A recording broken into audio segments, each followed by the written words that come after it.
Plantão Médico Bandeirantes. Muito bem, abrindo o Plantão Médico Bandeirantes de hoje, recebendo o neurologista, o doutor William Rezende. Tudo bem, doutor? Como vai? Seja muito bem-vindo, hein? Boa tarde. Muito obrigado pelo convite. Nós convidamos o doutor William Rezende para falar sobre o esgotamento mental, a síndrome de burnout.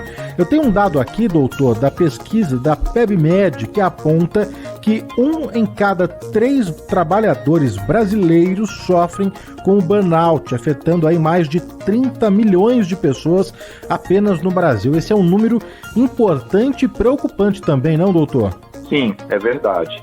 O burnout, ele tem vários níveis e ele acomete, sim, um grande número de pessoas, não todas ao mesmo tempo. As pessoas têm, isso chama prevalência e incidência. E mesmo que tenha o burnout, não quer dizer que o nível do burnout seja igual para todos, mas ele é um problema de saúde pública, sim, porque é 1 a cada 3 pessoas, 1 a cada 3 adultos, trabalhadores ou que lidam com uma tarefa, em algum momento da vida vão presenciar a experiência do burnout, que é a síndrome do esgotamento relacionado à tarefa ou à ocupação. Doutor, antes da gente falar dos sintomas, das causas, falar do tratamento também, queria começar do começo mesmo, né? Explicando aqui para o nosso ouvinte, para a nossa audiência, o que é, então, a síndrome de burnout. O que é essa palavra em inglês, hein?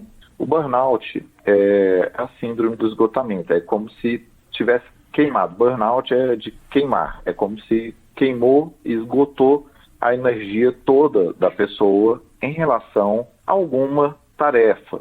E a pessoa, ela sente-se extremamente sem energia, esgotada em relação a aquele problema, aquela tarefa em si. Eu chamo tarefa porque pode ser em relação ao trabalho, mas pode ser alguma ocupação que não é um trabalho remunerado, como cuidar de um familiar doente, por exemplo, que também é comum da pessoa acabar desenvolvendo burnout, mas não é um trabalho considerado como um trabalho remunerado, de carteira assinada, não tem empregador, não tem patrão, mas facilmente também pode desenvolver o burnout. E o burnout, ele é definido assim porque a pessoa não tem energia para aquilo, mas comumente pode ter energia para outras coisas. Quando tem alguma coisa que é do interesse da pessoa, ela tem prazer ou alguma outra atividade de lazer e que vá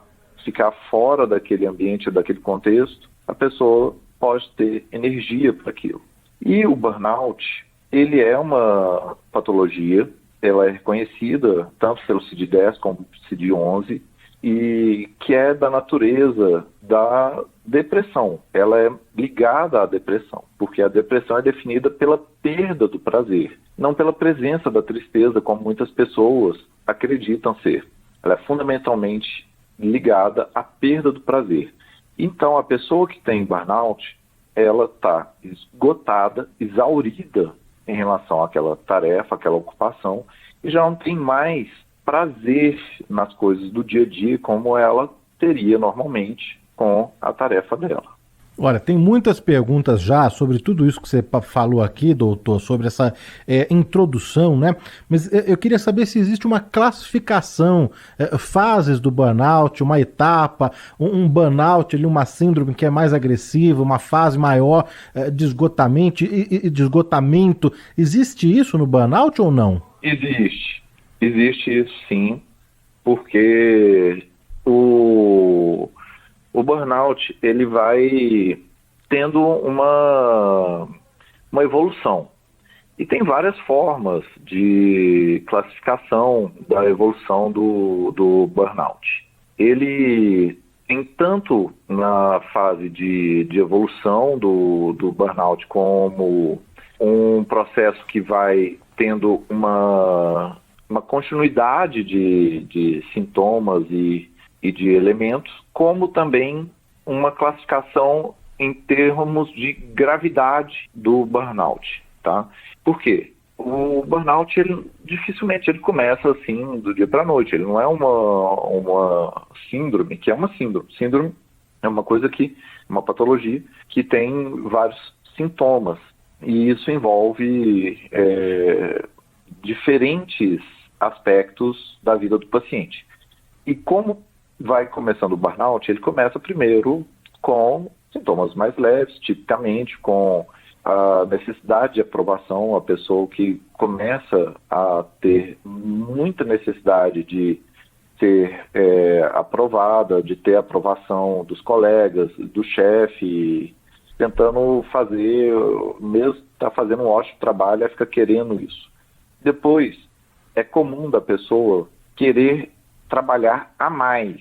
Ela costuma fazer um excesso de trabalho, mesmo que ninguém esteja demandando, mesmo que ninguém esteja pedindo, a pessoa acaba buscando e fazendo um trabalho excessivo. Ela trabalha mais do que precisaria, ou do que é demandado para ela. Depois, ela vai deixando as próprias necessidades pessoais dela de lado. Ela, em vez de se alimentar corretamente, ao invés de ter pausas para ir ao banheiro, para tomar um café, para fazer uma refeição, diminuir o tempo de sono dela, de lazer, ela vai diminuindo as necessidades pessoais dela em nome de mais trabalho, nos sacrifícios em função do trabalho. Ela deixa de sair, deixa de encontrar os amigos, tudo porque é o trabalho. Ela depois começa a ter problemas e conflitos com o trabalho. A pessoa começa a ver problemas nos colegas, começa a ver que os outros não fazem o serviço direito, só ela quem faz.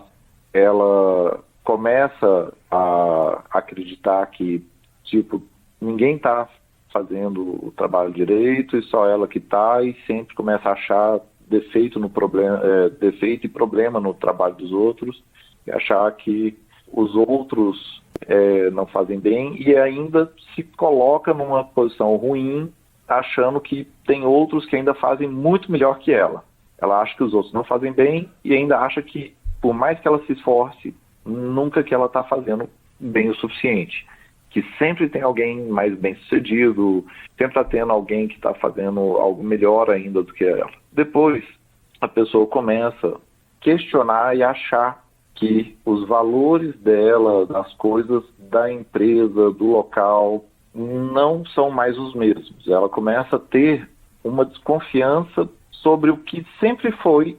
Ela acha que ela já não está achando que a mesma cultura e valores daquele local não é mais o mesmo. Ela acha que tudo mudou. Começa a ter uma desconfiança em relação à cultura local. Aí já não é mais achar que é só do trabalho dela ou do colega. Ela começa já a ter uma outra impressão em relação ao trabalho em si. E vem depois fase de negação. A pessoa já está todo mundo vendo que ela já está com impaciência, está irritada, está não rendendo da mesma maneira, não está trabalhando em equipe, não está estressada, e a pessoa começa a negar esse problema. A pessoa nega que está tendo problemas, nega que está irritada, nega que está estressada, nega que está com problemas. E aí ela começa a se afastar. Ela começa a se afastar das pessoas. Por quê? Os outros não trabalham direito, os outros criticam ela, os outros falam que ela está estressada, está trabalhando demais, não sei o quê. Aí ela se isola mais ainda. A pessoa começa a se isolar cada vez mais dos colegas de trabalho, começa a se isolar até da família, começa a se isolar de todos em nome de querer tentar fazer as coisas todas que têm que ser feitas do trabalho, que todo mundo, a pessoa acha que ela está fazendo em excesso e a pessoa acha que não, que ela ainda tem que continuar fazendo do jeito que ela está fazendo e que está deixando ela doente. Nisso, ela começa depois a ter mudanças de comportamentos maiores. Ela começa a fazer comportamentos que ela não tinha antes. A pessoa começa a ter comportamentos agressivos, começa a querer puxar tapete, começa a ter brigas, ter comportamento mesmo. Não é só a desconfiança, não é só o pensar. A pessoa começa a agir de maneira diferente do como ela é, de como ela sempre foi no estado normal. E isso vai evoluindo para depois ter alteração da personalidade, que é a despersonalização. A pessoa entra quase como num piloto automático, vai ficando tipo um robô em relação às coisas do trabalho. Ela já não vai tendo, é como se ela ficasse desconectada de tudo. Ela fica no piloto automático. E vem depois o vazio, que vai vir naquele vazio interno, que é onde vai tendo o perigo de pessoa querer compensar com álcool, que é muito comum, depois se visse em casa, a pessoa querer beber, e até mesmo a franca depressão, que seria a doença já muito bem descrita, e em alguns casos, como o último, até mesmo ter um transtorno de estresse pós-traumático em relação ao trabalho, desenvolver pânico. A pessoa chega perto do trabalho, ou tem qualquer assunto relacionado ao trabalho, a pessoa começa a desenvolver pânico, a pessoa tem taquicardia, sudorese, sensação de morte iminente, sensação de que está sendo atacada, e isso é num estágio, último estágio, estágio grave, que mesmo afastada do trabalho, a pessoa ainda tem reações psíquicas graves em relação a qualquer assunto que é relacionado ao trabalho.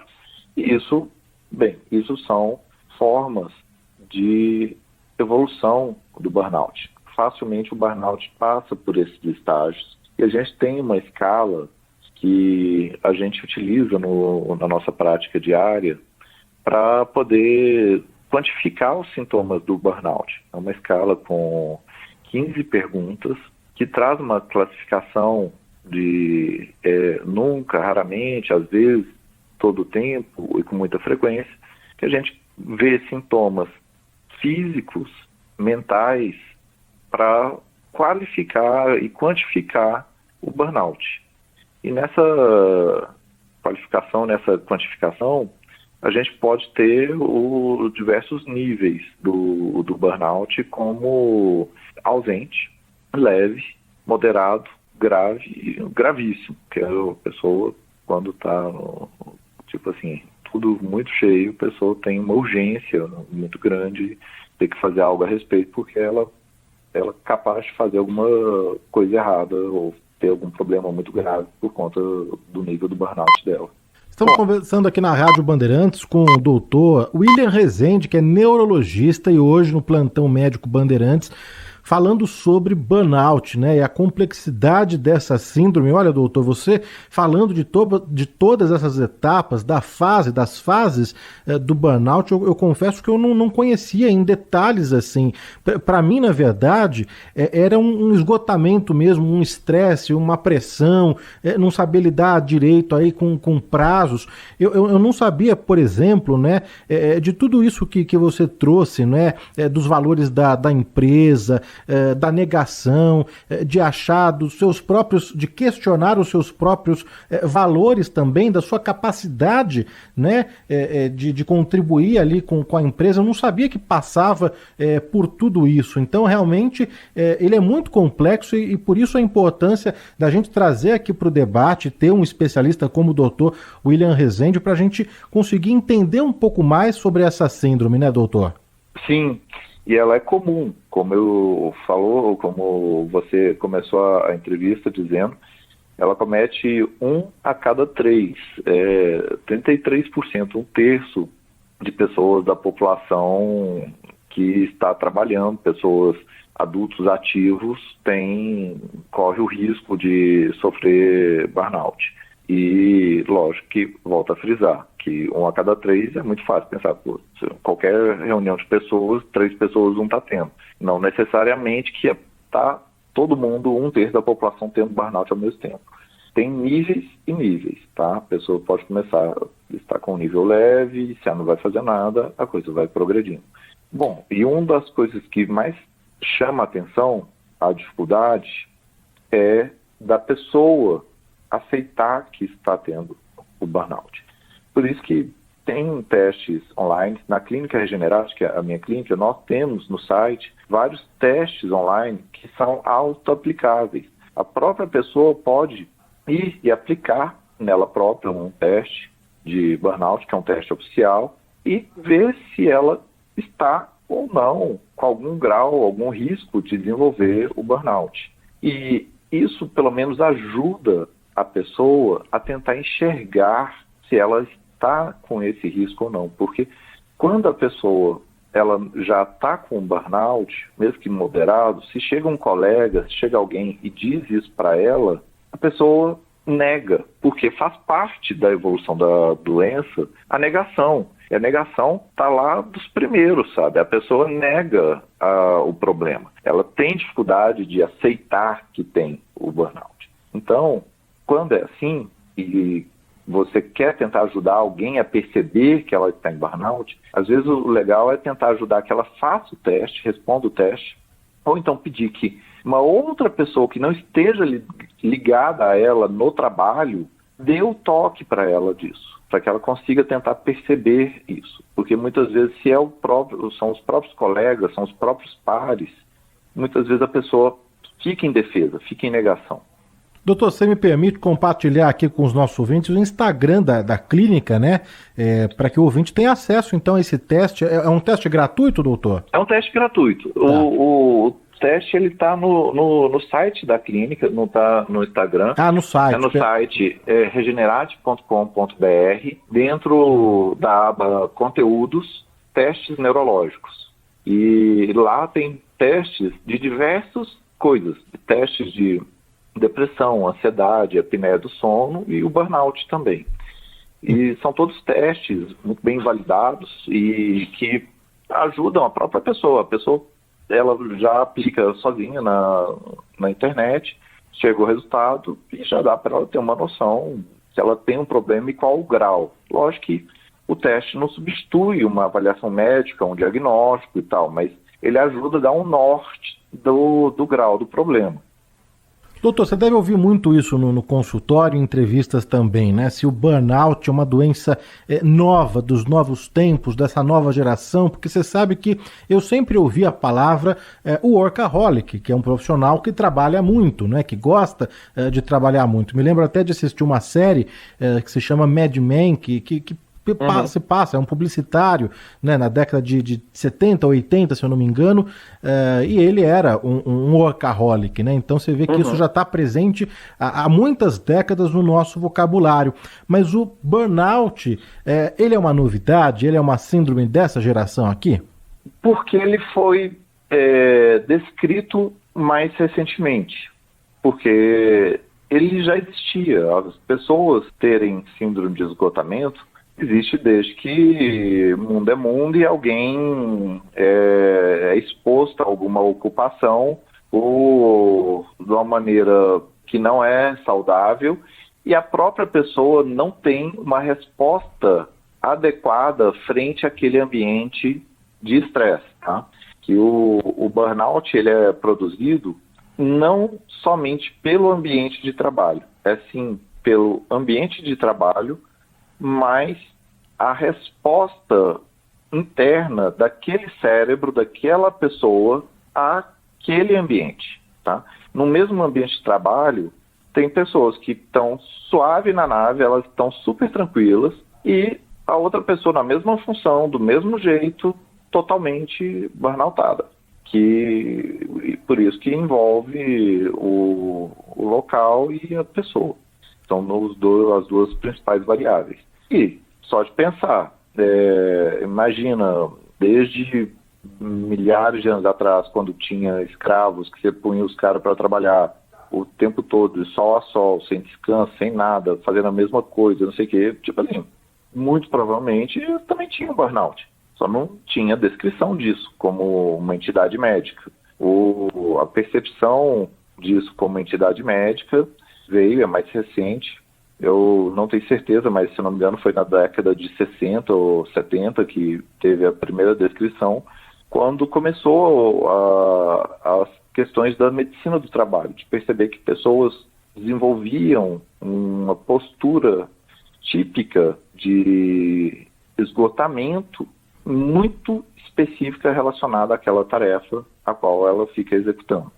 Hoje é muito falado porque é mais conhecido. Não que eu acredite que as tarefas e que os trabalhos de hoje sejam de maior intensidade para gerar burnout.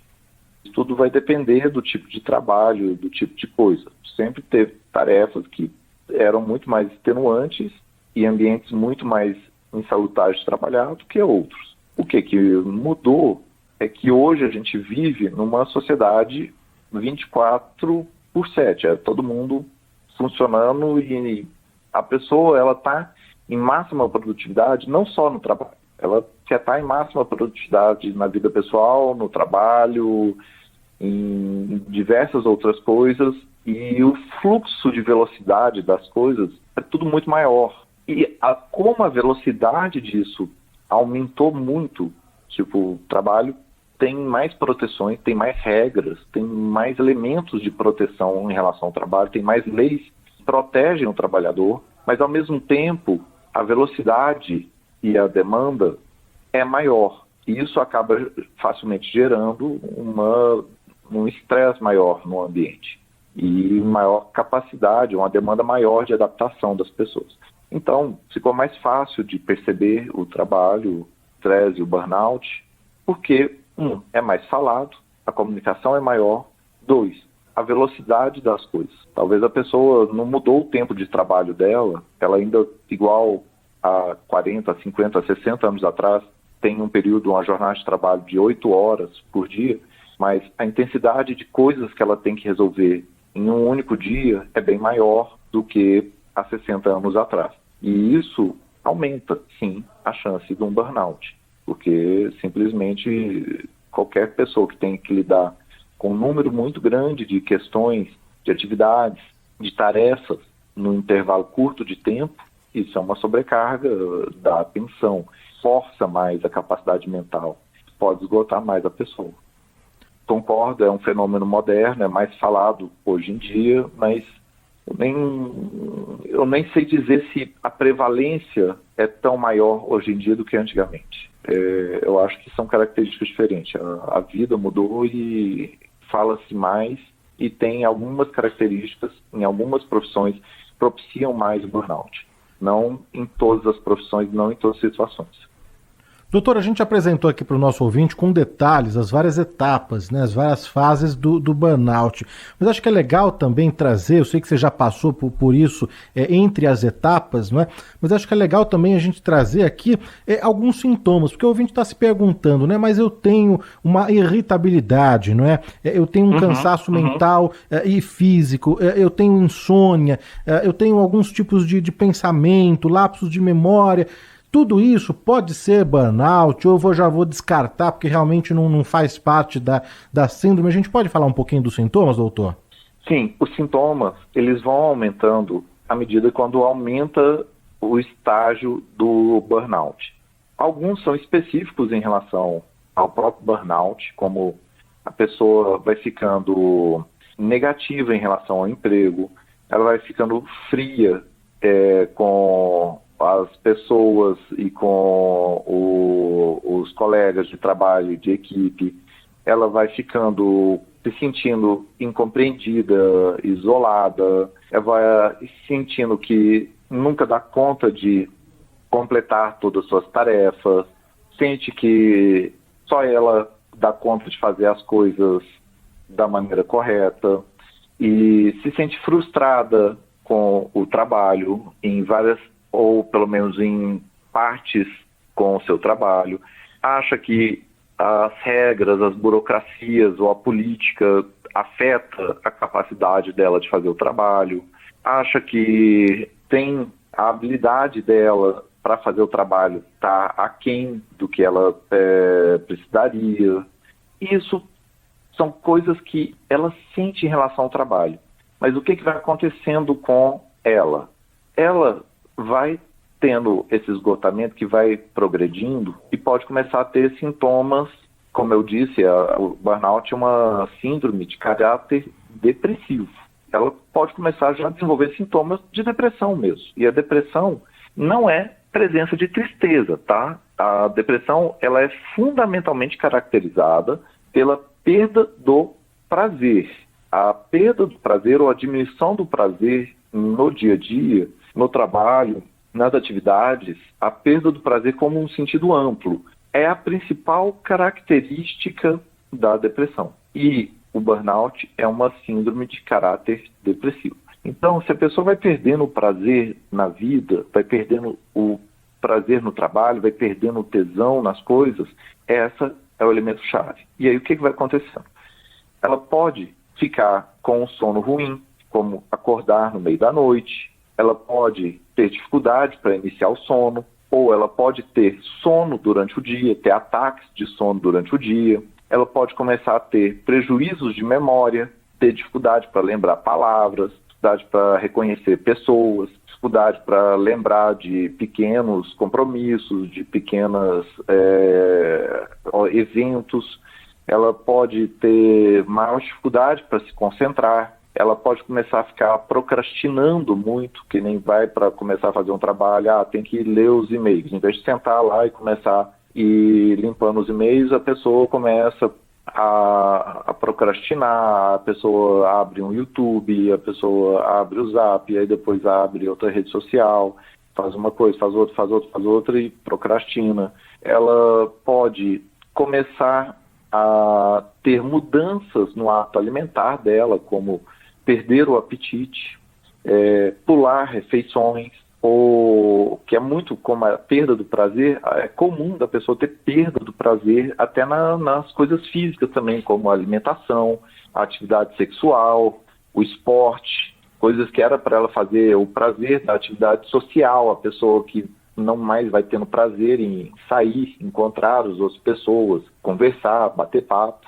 Em relação à alimentação pode ser o contrário também. A pessoa pode começar a comer demais, comer com uma quantidade maior do que ela comia. Começa a aumentar o volume de ingesta, ou querer comer muita coisa que dá prazer, um prazer muito fugaz, muito momentâneo, como coisas com alta quantidade de açúcar, sorvete, chocolate, carboidrato simples, etc.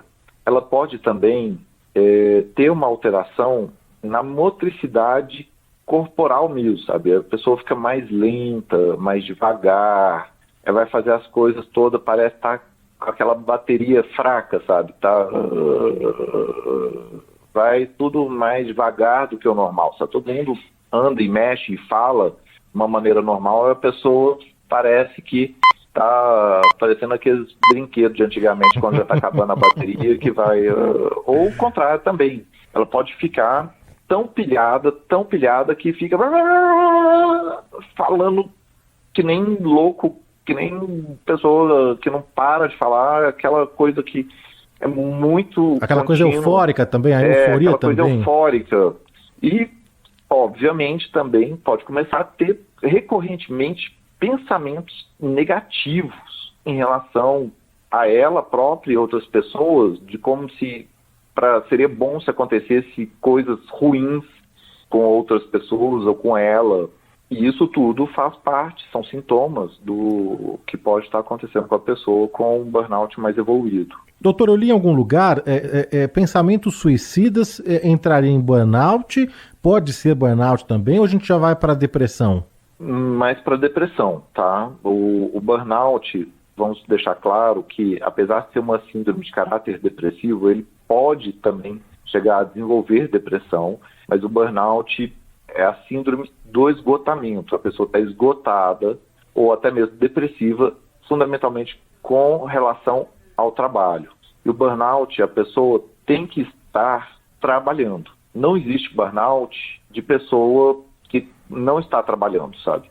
O burnout tem que estar relacionado a alguma tarefa. Eu falo trabalho porque é o mais comum, é o trabalho, mas eu volto a frisar. O burnout pode acontecer com pessoa que está realizando tarefas, mesmo que não sejam remuneradas, que não sejam um trabalho no conceito normal. Como eu sempre dou exemplo, como cuidador de um familiar. às vezes é uma esposa, o marido ficou doente, está acamado, não tem mais ninguém para ajudar, e ela sozinha que tem que fazer tudo, tem que ajudar a dar banho, a vestir, a comer, ela que tem que cuidar da casa, que tem que fazer as compras, tem que fazer tudo, levar no médico, tem que cuidar da vida dela e da outra pessoa doente, sozinha, e isso todos os dias. E ela não estudou, ela não se preparou para isso, ela tem que fazer o trabalho de enfermagem, de cuidador, e ela não recebe nenhuma folga, não tem uma férias, não tem uma remuneração, não tem um descanso. Isso, por mais que tenha amor à pessoa, se vai perdurando essa situação ao longo de muitos dias, meses e anos, ela também pode desenvolver burnout. Mas a forma mais comum do burnout é em relação ao trabalho mesmo, comum e corrente do dia a dia das pessoas.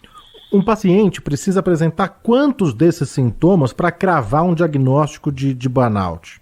Então, o principal deles isso tem duas escalas. Tem a escala de burnout propriamente e tem a escala de depressão.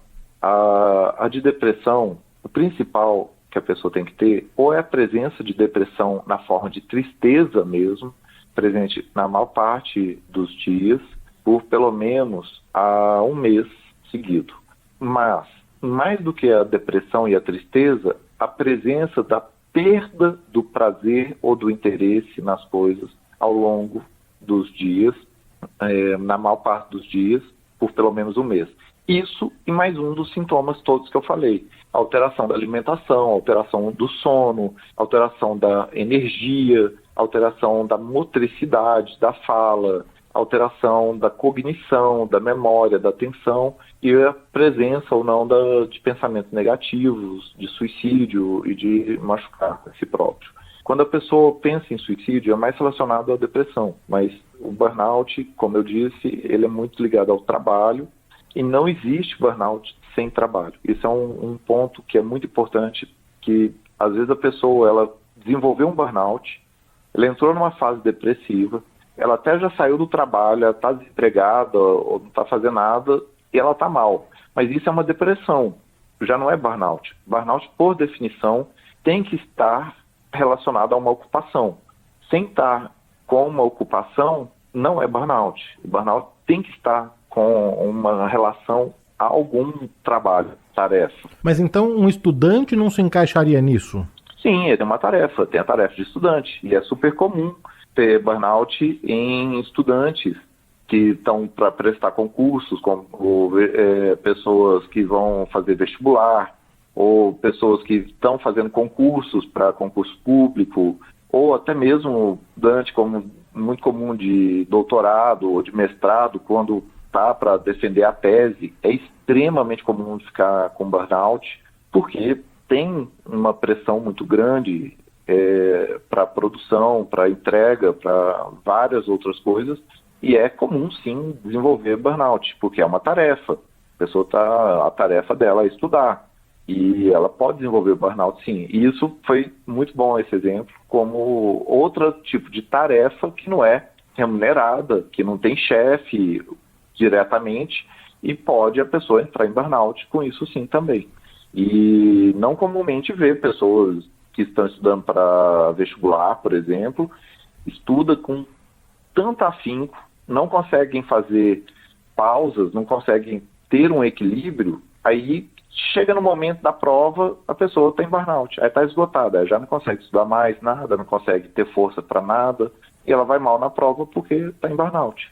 Doutor, acho que ficou claro aqui, né, que o burnout está ligado a algum tipo de atividade, né, remunerada ou não, né, no caso de um estudante, né?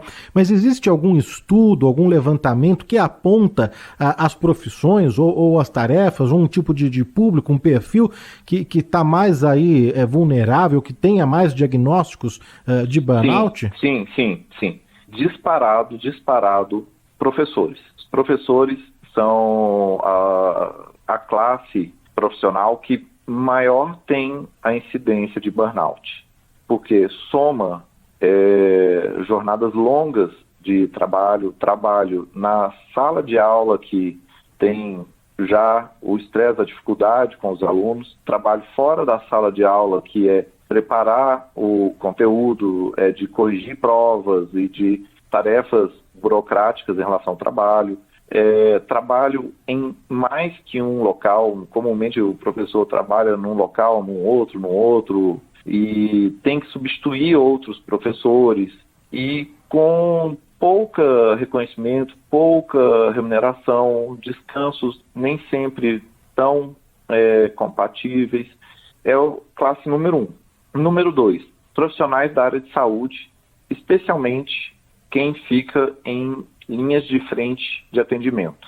Profissionais da área de saúde que trabalham em hospitais, em pronto-socorros, em UBS, em locais onde o paciente chega comumente com demandas mais urgentes. E esses profissionais também são extremamente comuns de terem burnout, seja equipe médica, enfermeiros, técnicos de enfermagem, toda equipe de linha de frente. Tanto que a gente viu na época do Covid uma epidemia de burnout dos profissionais da área da saúde no combate ao Covid.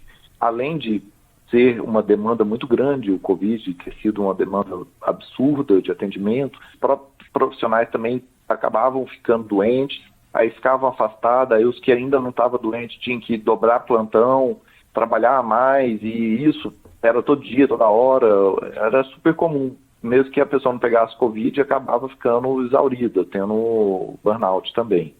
Os médicos, de maneira geral, também é uma profissão de risco de burnout, especialmente durante a residência. A residência do médico, que é um período longo da vida do médico, facilmente o médico fica em 4, 5, 6 anos fazendo residência.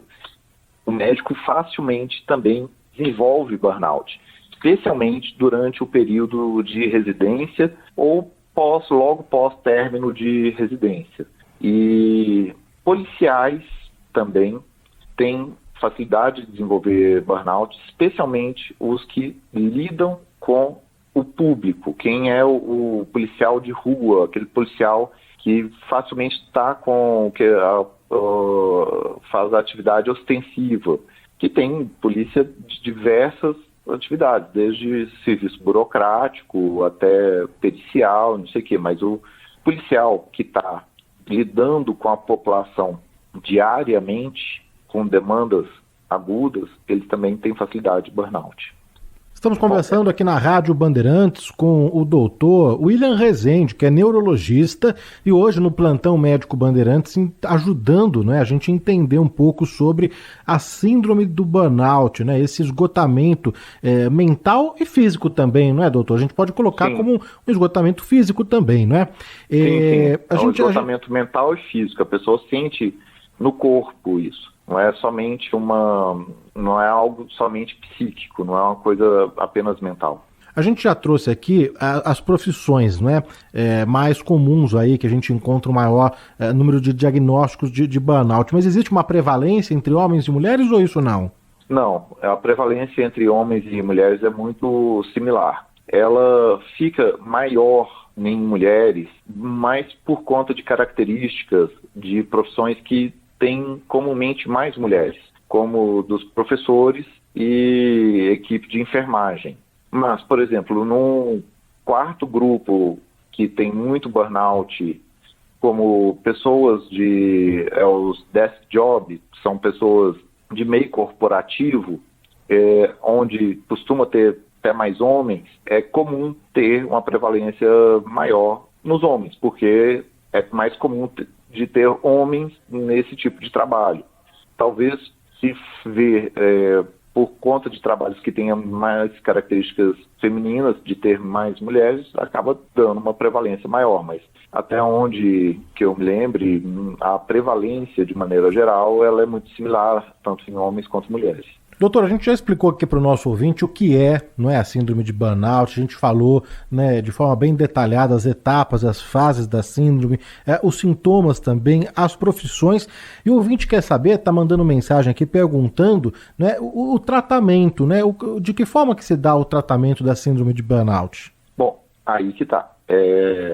Excelente. O tratamento do burnout, primeiro, vai depender do estágio, do grau do burnout e de comorbidades ou não associadas, tá? Eu vou começar primeiro dando um exemplo mais leve, um moderado e o que normalmente chega no consultório. Porque o problema do mais leve e do moderado, burnout mais leve do burnout moderado, é que ele dificilmente vai querer tratar porque ele nega o problema. Se ele, numa situação hipotética, perceber que ele está, como por exemplo, ele responde o questionário, vai lá no site da Regenerate, preenche o teste e viu, opa, estou com um burnout moderado.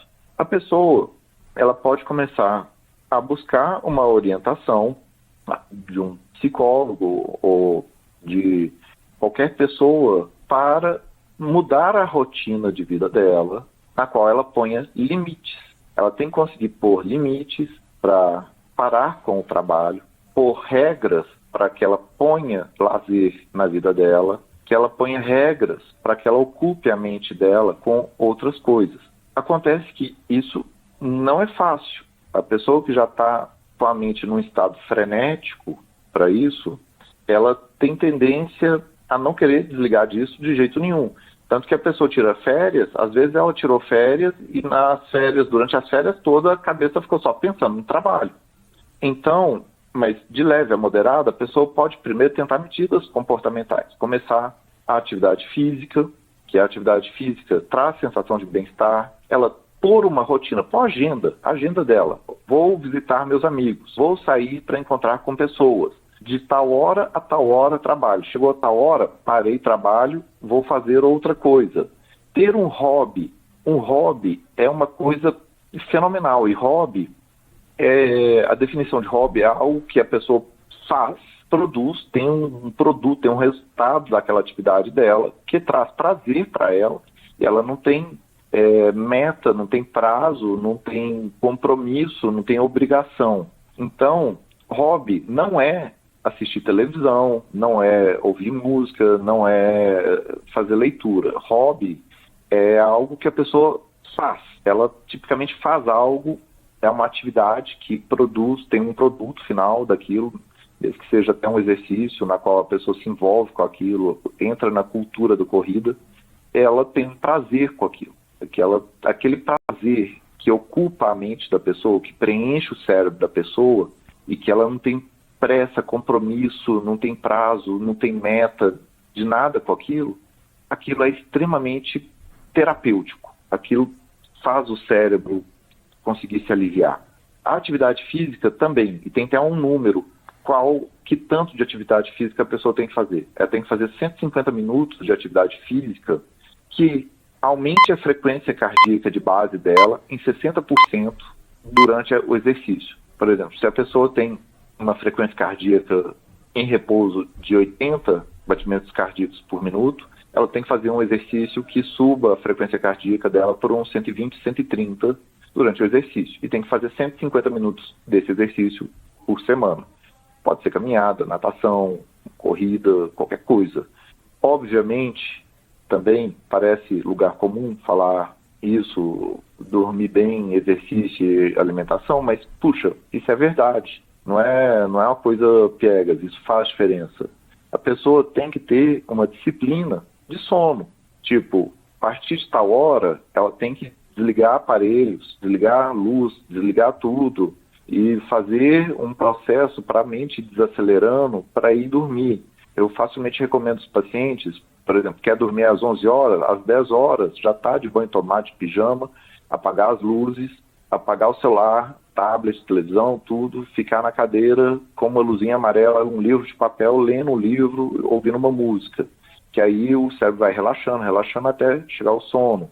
Ou alguma atividade desse sentido, de preferência não usando nada que tenha luz, assim, porque celular e tablet, a luz ajuda a afastar o sono. E ter disciplina, de todo dia tentar ir dormir no mesmo horário, porque o cérebro cria uma rotina de sono. Então, dormir e dormir bem faz diferença. Igualmente, alimentação, porque se a pessoa come qualquer tranqueira, come é uma comida muito industrializada, muito carboidrato, ela fica inflamada. Ela fica inflamada em vários níveis. E a inflamação propicia estados mentais negativos, facilita a depressão, piora o burnout, etc. Então, a pessoa ter uma boa alimentação, realmente saudável, e que isso não cabe aqui agora de a gente escorrer de tudo isso, porque tem vários elementos. Alimentação saudável, boas técnicas de sono, na qual a gente tem até vários vídeos no canal do YouTube da Regenerate falando sobre dicas de como dormir bem, ter limites e horários para cada coisa, delimitar horário de trabalho e tarefas de prazer. A tal do tarefas de prazer é fundamental, sabe? A pessoa tem o que combate o burnout, assim, é o contrário disso, é o prazer. A pessoa ter prazer no hobby, a pessoa ter prazer no esporte, a pessoa ter prazer numa relação social, a pessoa ter prazer físico, uma massagem, um banho de sol, uma hidromassagem, e até mesmo a atividade sexual também, o carinho, a carícia. Tudo isso são formas de combater o burnout, leve até moderado. Agora, se o paciente chega num burnout moderado a grave ou grave, a gente já tem que ter uma atitude, uma intervenção médica. Como chega o paciente no meu consultório, normalmente ele chega assim porque ele próprio já está com medo de acontecer alguma coisa ruim no trabalho. Ele já está com medo de ou ser mandado embora, ou de ter algum problema, algum prejuízo concreto, real no trabalho dele, porque ele está vendo que as coisas estão chegando a uma situação insustentável. E muitas vezes eles negam ainda que estão com burnout. Eles vão conseguir aceitar, às vezes, só aqui na consulta. Quando eu faço assim, a primeira coisa que eu faço, faz parte do tratamento do burnout grave, um afastamento. Eu faço o afastamento da pessoa por pelo menos 14 dias do trabalho, e eu faço uma terapia intensiva com a pessoa. Eu entro com medicamentos antidepressivos, eu entro com a psicoterapia, eu entro com terapias físicas, como a acupuntura, até mesmo fisioterapia para relaxar a musculatura da pessoa, tensionar ela, e às vezes também até com a estimulação magnética transcraniana, que é uma técnica de terapia física com estímulo magnético do cérebro para acelerar o processo de recuperação da pessoa. Quando eu faço essa terapia intensiva, normalmente em 2 semanas a pessoa está de pé de novo, ela sai do buraco, ela ganha força para conseguir voltar para o trabalho. Lógico que aí depois a gente dá continuidade no tratamento, com a psicoterapia, com os medicamentos, com todas as demais coisas. Mas eu tenho que fazer antes uma terapia de choque. Tipo assim, eu tenho que afastar ela do que está queimando ela, do que está esgotando ela, e criar uma capa protetora. Ela tem que ter uma proteção, ela tem que voltar, ganhar força para conseguir voltar a lidar com o trabalho de novo, sem ficar sendo machucada. E até mesmo para conseguir manter o trabalho dela, porque todo mundo também precisa de trabalhar. E bem, agora, o como é feito isso é individualizado. Qual medicamento, qual frequência terapêutica, qual dosagem, qual área a ser estimulada com a estimulação magnética transcraniana. Isso tudo depende do que a pessoa vai trazer e do histórico médico dela.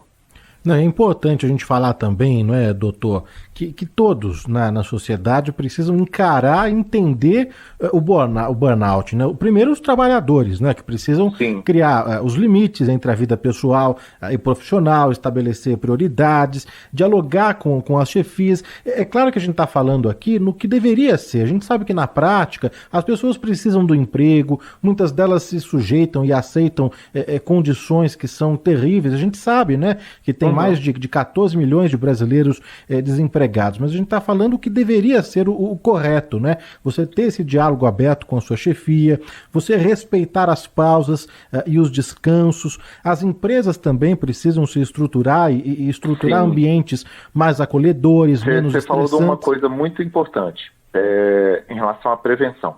Em relação à prevenção do burnout, uma das coisas mais importantes que tem é do trabalhador comunicar o estado dele para a empresa. Porque, ao contrário do que muita gente pensa, a grande maior parte das empresas se importa com isso. É lógico que a pessoa, quando ela está mal e ela está na situação de burnout, ela já vê a empresa como inimiga. Mas ela não pode pensar assim. E ela tem que comunicar que ela não está bem, porque a grande maior parte das empresas, elas querem tomar atitudes para que não tenha essa situação. Agora, especialmente se o burnout está acontecendo com uma pessoa, com outra, com várias pessoas do mesmo setor, aí é importantíssimo um comunicado em grupo. Porque se várias pessoas do mesmo setor estão entrando em burnout, é que tem algo errado na estratégia para com aquele setor, tá? E aí sim, a empresa vai ter que tentar mudar, ou pôr mais pessoas, ou mudar o desenho da tarefa, porque a estratégia de trabalho tá errada, sabe? Porque não é um caso isolado, não é aqui ou ali. Como eu disse, o burnout é uma relação entre o ambiente e a resiliência do indivíduo. O indivíduo tem uma resiliência muito grande, o cara pode estar trabalhando no inferno, tá de boa. E pessoa que tem uma constituição mais sensível, ela pode facilmente tentar entrar em burnout, às vezes tem uma tendência genética a estados mais depressivos. E uma coisa é a pessoa ter elementos individuais, agora outra coisa é ter elementos em grupos. Toda vez que tem questão de grupos, é importante as pessoas usar ombudsman. Tem empresas maiores que têm locais para poder serem realizados essas denúncias, ou então juntar mesmo das pessoas e fazer um comunicado formal entre os trabalhadores mesmo. Tipo assim, poxa, tá todo mundo ficando esgotado aqui, não tá normal. E a maior parte das pessoas vão surpreender. A maior parte das empresas querem fazer algo a respeito.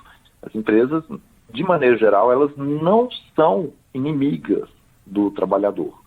Se comunica é onde tem chance de resolver o problema. Se não se comunica, às vezes ninguém nem vai saber que a outra pessoa está em burnout.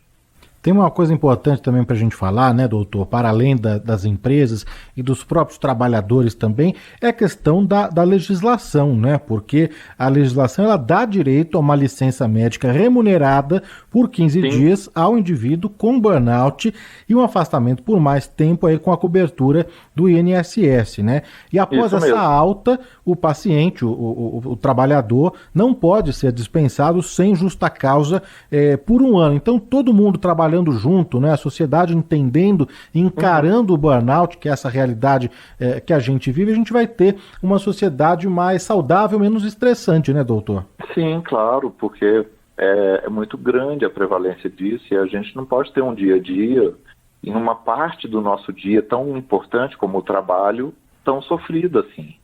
A nossa relação com o trabalho tem que ser saudável, tem que ser boa. A pessoa tem que ser feliz aonde ela ganha o pão dela. E isso é um dever tanto do trabalhador como do empregador.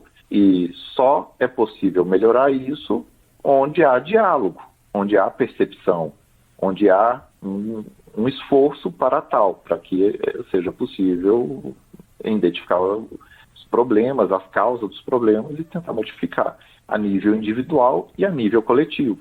Doutor, a gente ao longo da entrevista a gente falou, né, que existe ali uma confusão entre o burnout e a depressão, né?